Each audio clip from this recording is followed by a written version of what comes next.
Magandang gabi, Pilipinas! Kwentong politiko na. Oras na muli para pag-usapan ng mga kaganapan sa mundo ng politika ngayong maghapon, araw ng Huwebes, December 7, 2023. Ako si Angelica Piscasio. Magandang gabi sa iyo, partner Gigo. Magandang gabi, partner Angelica. At syempre sa ating mga taga-subaybay worldwide, mahaba-habang kwentuhan na naman ito, kaya patuloy lang tumutok. Ako po, si Gigo Postolero. Narito muna ang ating mga politiko headlines ngayong gabi. Finance Secretary Benjamin Diokno may buwelta na sa napapabalitang pagsibak sa kanya bilang gabinete ni PBBM. At dating Abra Mayor itinalaga bilang bagong PCGG Commissioner. Habang si Kabataan Representative Raul Manuel pinakakanta mga Davao Death Squad sa drug war ni Digong. Para sa ating Politiwu of the Day, The Who, ang isang government official na baon sa kanyang maleta, buong pamilya sa mga official trip sa abroad. At sa ating politiko snitch, makasaysayang pink movement ni dating Vice President Leni Robredo, bibida sa international scene.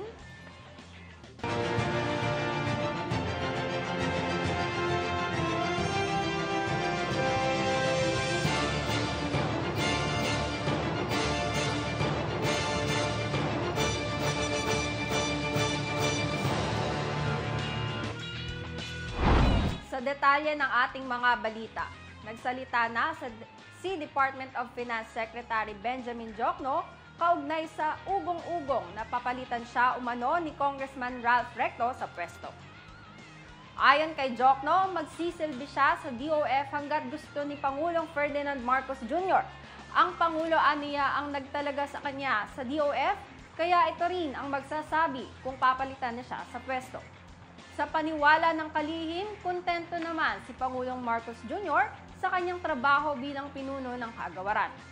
Naunang napaulat na itatalaga si Diokno sa Maharlika Investment Corporation, subalit natigil ang ugong-ugong matapos inanunsyo ng Malacanang ang paghirang kay Rafael Consing Jr. para pangasiwaan ang korporasyon. Pero muling nabuhay ang espekulasyon na papalitan si Diokno matapos makasama sa delegasyon ni Pangulong Marcos Jr. sa kanyang biyahe sa Amerika si Congressman Recto nitong huling linggo ng Nobyembre. Itinilaga ni Pangulong Ferdinand Marcos Jr. si dating Abra Mayor Marco Bautista bilang Commissioner ng Presidential Commission on Good Government. Bago rito, naupo muna si Bautista bilang Undersecretary ng Department of Tourism sa ilalim ng Duterte administration noong bawi ang ill-gotten wealth na nakuha ni dating Pangulong Ferdinand Marcos Sr. at imbestigahan ang mga graft corruption cases nito. Samantala, nagtalaga rin si Pangulong Marcos Jr. ng ibang mga opisyal sa iba't ibang ahensya ng gobyerno.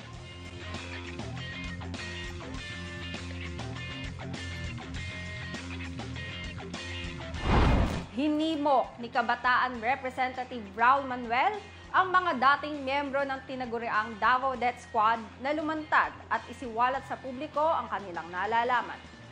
Kasunod ito ng pag-amin ni dating DDS Hitman Arturo Las Cañas na si dating Pangulong Rodrigo Duterte ay ang Diyos ng lahat ng mga drug lords sa buong Mindanao.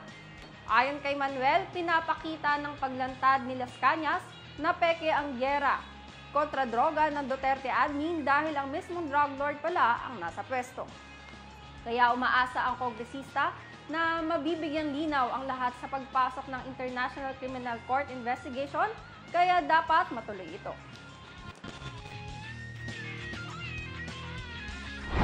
Pasado na sa ikalawang pagbasa ang panukalang Anti-Agricultural Economic Sabotage Act o Senate Bill 2432 na sponsor ni Senator Cynthia Villar. Bago makalusot sa ikalawang pagbasa ang panukala, ay dumaan muna ito sa individual amendments na inilatag ni Senate Minority Leader Coco Pimentel III, Senator Francis Chis Escudero, pinapawalang bisa ng panukala ang naunang Anti-Agricultural Smuggling Act of 2016 kung saan ay ituturi na rin kasong economic sabotage ang smuggling, hoarding, profiteering at pagkakartel ng mga agricultural products. Kapag naisabata sa mga lalabag ay mahaharap sa habang buhay na pagkakabilanggo at ito ay walang bail o piyansa. Bahagi rin ng isinusulong na ito ang pagtatatag ng anti-smuggling court para mapabilis ang paglilitis sa mga smuggling cases. Dahil certified as urgent ng Pangulo, inaasahan agad din itong iaprubahan sa ikatlo at huling pagbasa ng mataas na kapulungan ng Kongreso.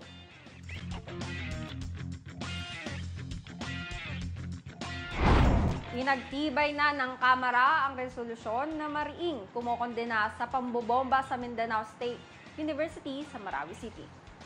Kasunod yan ng House Resolution number 1504 na inihain ni House Speaker Martin Romualdez.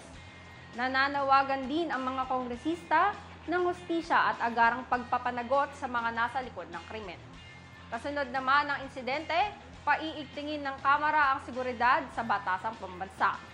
Mahigpit na ipatutupad ang no ID, no entry policy at tanging ang mga bisita lamang na may confirmed schedule ng appointment ang papapasukin sa loob matapos dumaan sa security screening.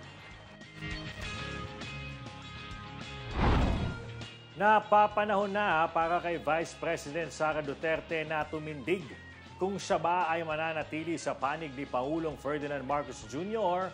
o kaya maging isa ng oposisyon.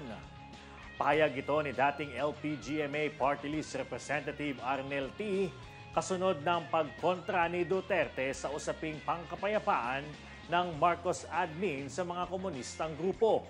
Ayon kay T, boss niya ang presidente kaya kung hindi sang-ayon si VP Sara sa mga desisyon nito ay dapat na siyang mag-isip-isip. Sa kasalukuyan ay wala pa umanong posisyon ang Partido Reforma sa usapang pangkapayapaan. Kinontrata ni dating Senator Panfilo Lacson ang panukalang peace talks ng Marcos Jr. administration sa National Democratic Front of the Philippines. Sa tweet ni Lacson, sinabi nitong hindi tugma ang balak ng pamahalaan sa pagdeklara ng Anti-Terrorism Council sa CPP, NPA at NDF bilang terrorist organization. Hindi rin ito pasok sa polisiya ng pamahalaan na hindi dapat makipagnegosasyon ang pamahalaan sa mga terorista.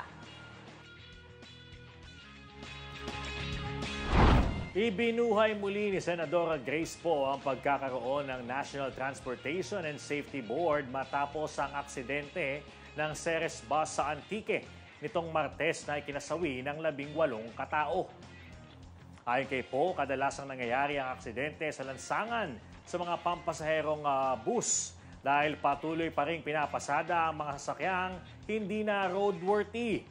Gayon din ang mga driver na pinapayagang magmaneho kahit walang sapat na pagsasanay sa pagmamaneho. Kaya sa ilalim ng panukalang batas na lilikha sa NTSB, mahigpit na ipapatupad ang pag-inspeksyon sa pampublikong mga sasakyan, driver's license at mga safety measures para maiwasan ang aksidente. Pirma na lamang ang kulang ni Pangulong Bongbong Marcos ang panukalang Magna Carta para sa mga Filipino seafarers. Ito ay matapos aprubahan ang panukala ng Bicameral Conference Committee. May detalye si Raymond Tinasa. Naresolba na ng Senado at Kamara sa isang bicameral conference meeting kahapon ang mga hindi nagtutugmang probisyon ng Magna Carta of Filipino Seafarers. Pinamunuan ni Senator Raffy Tulfo na chairperson ng Senate Committee on Migrant Workers ang Senate panel kasama sina Senator Cheese Escudero, Senator Risa Hontiveros at Senator Amy Marcos. Sa kabilang banda, ang House panel ay pinangunahan ni House Chairperson on Migrant Workers, Kabayan Party List Representative Ron Salo at kasama sina OFW Party List Congresswoman Marisa Magsino, Marino Party List Congressman Sandro Gonzales, Zamboanga 1st District Congressman Kaimer Adan Olaso at Pangasinan 6th District Congresswoman Marlene Primicias Agabas. Kabilang sa mga niresolba ng mga senador at kongresista sa nasabing pagpupulong ay ang probisyon sa escrow o ang bond deed o ang iba pang dokumento na nasa kustudiya ng third party at epektibo lamang kapag natupad na ang itinakdang kondisyon. Sa huli, hiniling ni Escudero na ang mga committee chair ng bawat kapuluan ay bumalangkas ng bicameral report na nagre-resolba sa mga hindi sumasang-ayon na probisyon na napag-usapan at napagkasunduan ng mga miyembro sa naunang pagpupulong bago ang BICAM. Bilang principal sponsor at isa sa mga authors ng Magna Carta of Filipino Seafarers sa Senado, lubos ang pasalamat ni Senator Raffy sa mga kapwa niya senadora at kinatawan mula sa Kamara sa kanilang kooperasyon para maplantya ang mga probisyon ng nasabing panukalang batas at pagsisikap para maging ganap na itong batas. Ako, si Raymond Tinaza, para sa Kwentong Politiko. Sa aming pagbabalik, dating Osamis City Vice Mayor Nova Princess Paruhinog, guilty sa kasong illegal drugs. Habang ang alkalde ng Nara, Palawan, balik munisipyo matapos masuspinde ng 6 na buwan. Tauhan ng LGU babalasahin? Kaya't huwag kayong bibitaw dahil magbabalik pa ang Kwentong Politiko.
Sa pagpapatuloy pa ng ating balitaan, nilusot din ng Kongreso ang panukalang magbibigay ng dagdag na cash benefits para sa mga senior citizens. Nagbabalik si Raymond Tinaza. Pinagtibay na ng Senado ang Bicameral Conference Committee report kaugnay sa panukalang batas para sa additional cash benefits ng mga senior citizens batay sa reconciled version ng Senate Bill 2028 at House Bill 7535 o yung tinatawag na an Act granting benefits to Filipino octogenarians, nonagenarians na nag-amyenda sa Republic Act 10868, lahat ng mga Pilipino nakatira man sa Pilipinas o abroad ay entitled ng 100,000 pesos cash gift pagsapit ng 100 years old. Matanggap din ang mga recipients ng letter of felicitation mula sa Pangulo ng Bansa bilang pagbati sa kanilang mahabang buhay. Ang mga Pilipinong may edad na mga 80, 85, 90, at 95 ay tatanggap ng cash gift na 10,000 pesos. Upon reaching the age of 100 years old, receive a cash gift of 100,000 pesos and a letter of felicitation from the President of the Philippines congratulating the celebrant for his or her longevity. All Filipinos, whether residing in the Philippines or abroad, upon reaching the ages of 80, 85, 90, and 95 shall each receive a cash gift of 10,000 pesos. The grantees under this section shall be eligible to receive the cash gift within 1 year after reaching the ages of 80, 85, 90, and 95, as well as 100. Ako, si Raymond Tinaza, para sa Kwentong Politiko. Hinatulang guilty ng Quezon City Regional Trial Court si dating Osamis City, Misamis Occidental Vice Mayor Nova Princess Paruhinog dahil sa kasong illegal na droga. Ayon sa QCRTC, mahaharap si Paruhinog ng habang buhay na pagkakakulong dahil sa paglabag sa Comprehensive Dangerous Drugs Act of 2002. Pinagmumulta rin ang dating vice alkalde ng 500,000 hanggang 10 milyong pisong multa. Noong July 30, 2017, nahulihan si Paruhinog sa barangay San Roque, Osamis City ng higit 600 grams ng shabu. Dahil dito, ililipat na ang dating Vice Mayor sa Correctional Institution for Women mula sa Taguig City Jail Women's Dormitory.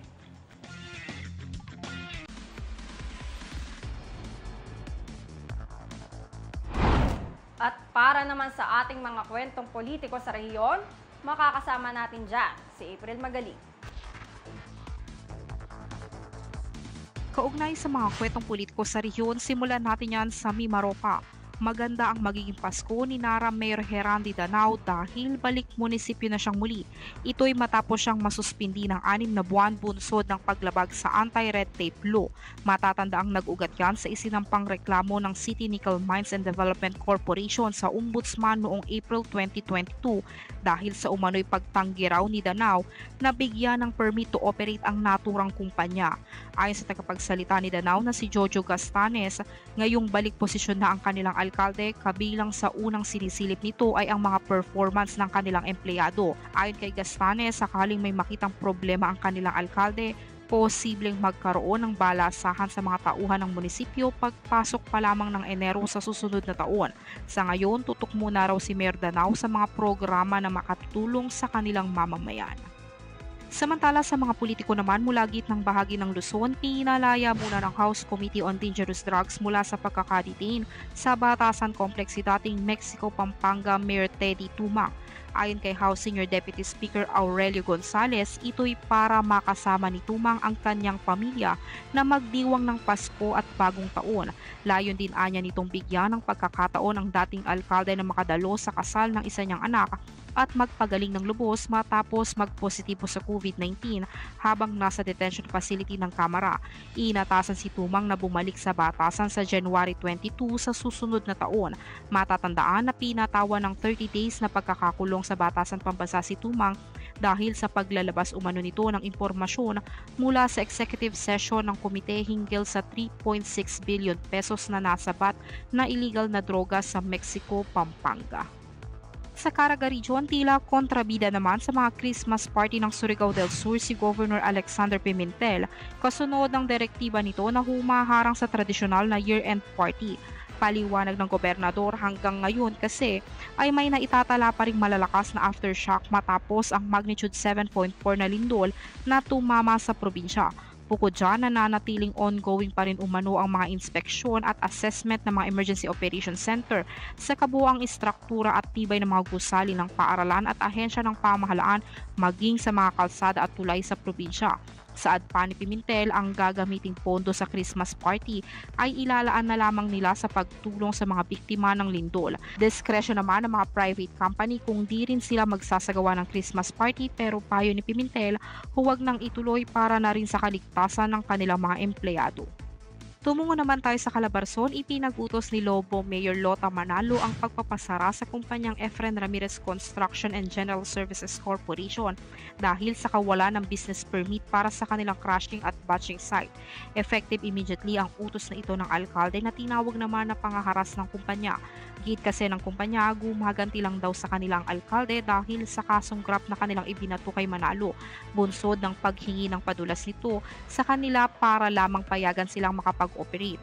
Nanawagan ng ERCGSC kay Mayor Manalo na sa halip sayangin ng oras sa panggigipit sa isang legal na kumpanya, ituon na lang anya ang pansin sa illegal na aktibidad sa kanilang mga nasasakupan. Una nang sinabi ni Mayor Manalo na kaya hindi ni-renew ang business permit ng ERC ay dahil na pagmamay-ari ng gobyerno ang lugar na pinagtatayuan ng kanilang negosyo. Bukod dyan, marami na ring mga residente umano ang nagre-reklamo dahil sa ginawa nilang crushing at batching sa lugar. Habang sa Metro Manila, para lang nagpapa-food delivery, ganyan kung isalarawan ni Mayor Francis Zamora ang pinakabagong proseso ng pagre-report ng krimen sa syudad ng San Juan. Ito'y matapos niyang pangunahan ang paglulunsad ng pilot test ng iReport at e-report sa lungsod, isang application na maaaring gamitin ng mga taga San Juan, lalo na kung sila ay nasa panganib. Pagbibida pa ng alkalde, batay na rin sa kanilang simulation, nasa 1 minute at 37 seconds lang ang inaasahang pinakamatagal na pagresponde ng mga otoridad. At ang maganda pa sa application, hindi umano uubra dito ang mga frank call ng publiko. Meron kang verification process na kailangan tapusin muna bago ka maging isang app user. So through the verification process, you have to register. You have to input your data, your photo. Ginawa ko po ito, no? Nag-download na ako ng app, kaya nasubukan ko mismo yung proseso.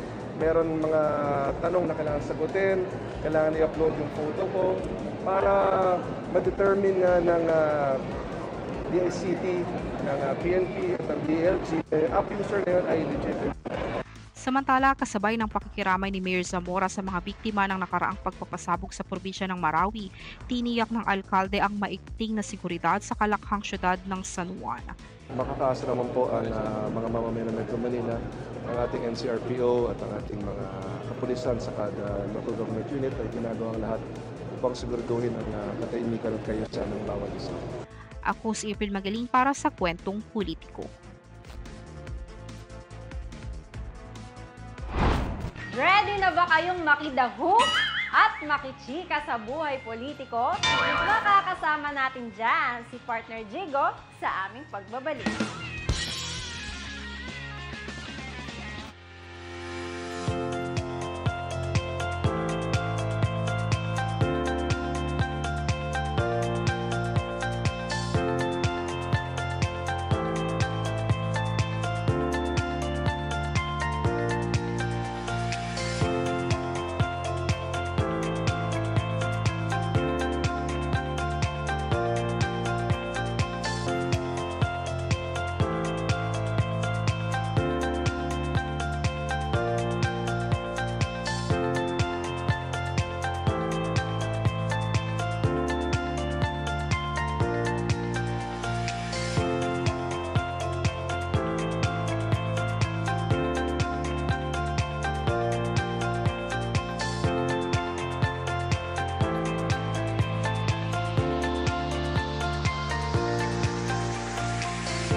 Heto na muli tayo sa ating kwentuang may bukingan. Kaya naman makihula kung sino nga ba itong opisyal ng gobyerno ang madalas raw isabit ang kanyang pamilya sa kabi-kabila nitong biyahe abroad. Ayon sa ating scooper, mistulang tambay na ng eroplano itong si subject sa Dallas ba naman daw ng kanyang mga business trip bilang head ng isang GOCC. Ox lang naman daw kung solo flight itong si subject sa kanyang mga gala pero tila ginawang family trip ang mga lakad niya. Kung saan kabilang sa kanyang bagahe ang asawa nito na isa rin daw trabahador ng gobyerno. May mga pagkakataon rin daw na pati ang kanilang mga anak ay nakikiangkas kaya ang ending tila excursion ang peg nilang pamilya sa foreign business trip ng kanilang magulang. Ayon pa sa ating source, tulad ng ibang ahensya ng gobyerno, to the highest level rin daw ang politika sa ahensya na pinamumunuan ni subject na animoy burado ang salitang unity sa kanilang bokabularyo. Kaya ayun ang resulta. Hindi nabubulsay ang kanilang target dahil na rin sa palpak na pamamalakad ng opisyal. Ang matindi, imbis na ayusin ang mga problema, abay, dinadaan na lamang nito sa pamamasyal sa abroad gamit ang na dadalo sa conference. Clue! Si Subject ay isa sa tauhan ng mataas na opisyal rin ng gobyerno na mala Dora the Explorer.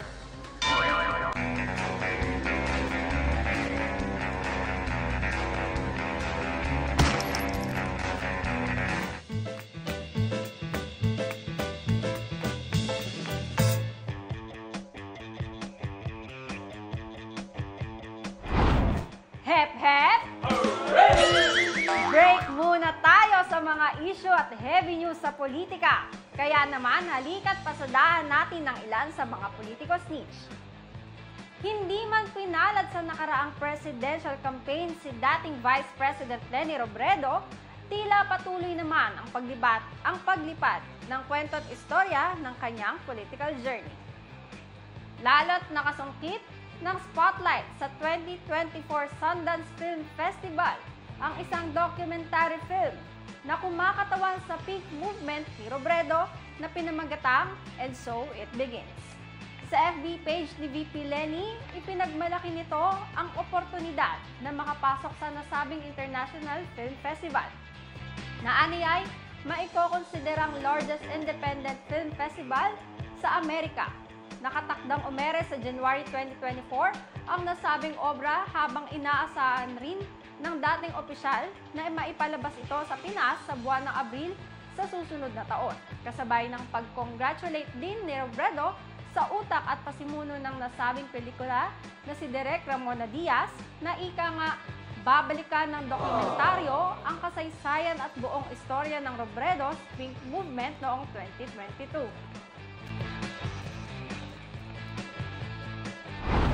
Speaking of history, tila dumagdag naman sa kasaysayan ng mga dancing politiko itong si Iloilo 1st District Representative Janet Garin nang idaan niya sa sayawan ang pagpopromote ng bagong Pilipinas Servicio Fair para sa mga taga-Iloilo.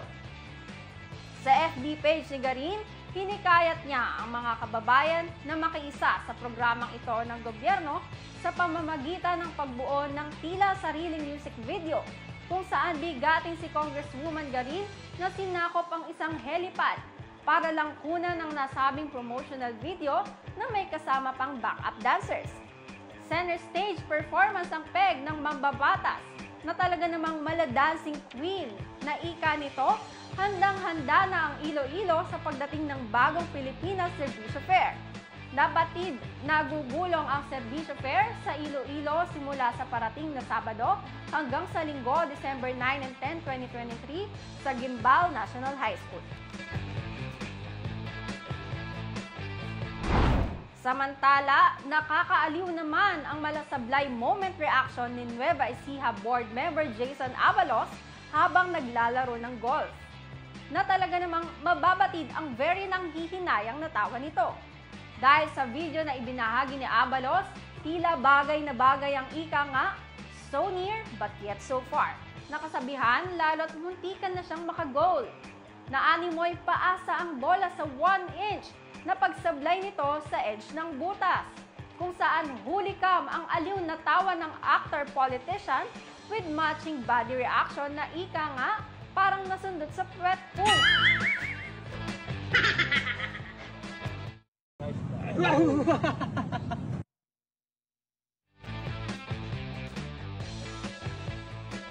At dahil uso na naman ang mga pa-Christmas party ngayong December season, ready na ba ang mga pyesa para sa Pinoy Videoke?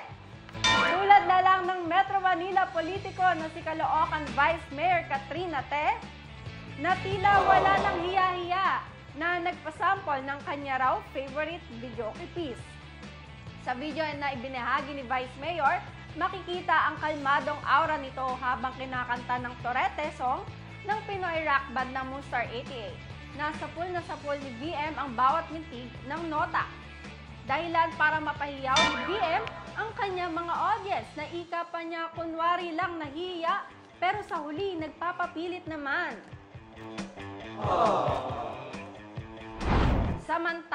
tila napahay buhay naman itong malusog nating Parañaque politiko na si Congressman Gus S. Tambunting nang mapasabak sa on-the-spot dancing sesh, alang-alang aniya sa serbisyong publiko. Sa video na ibinahagi ni Kong Tambunting, tila lahat gagawin ng mga Parañaque politiko para lang pagbigyan ang kahilingan ng mga kanilang mga kababayan na kahit kung minsan raw ay nagpapa-exercise si Kong Gus. Spotted ang pangmalakasan na mala-school PE performance ng mga opisyal kung saan agaw atensyon rin ang bigay todo at pabibong dance move ni Mayor Eric Olivares na mukhang enjoy to the max sa mga gilingan pang extra public service.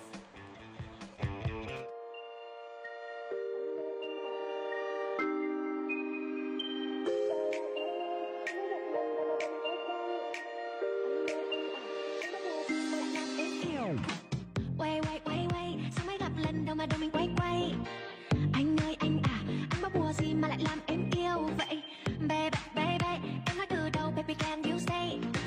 Mai đi coi ngày, sau cái ngày nào thì nhà mình đóng con vậy? Nếu như một câu nói có thể khiến anh vui, sẽ suốt ngày luôn nói không ngừng để anh cười.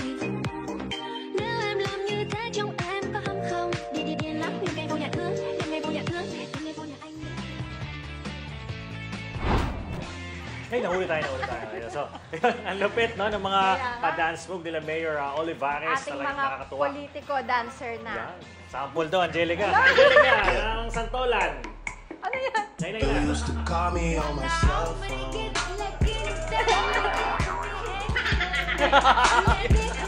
Enough na. Sige na, okay. Yun na yan. Ayan. Yan muna ang mga balitang aming nakalap sa buong maghapon.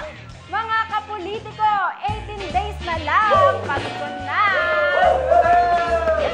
Ako si Angelica Piscasio. At ako naman si Jigo Postolero. Magkita-kita ulit tayo bukas alas 8 pa rin ang gabi para sa mga kwentong politiko. Muli magandang gabi.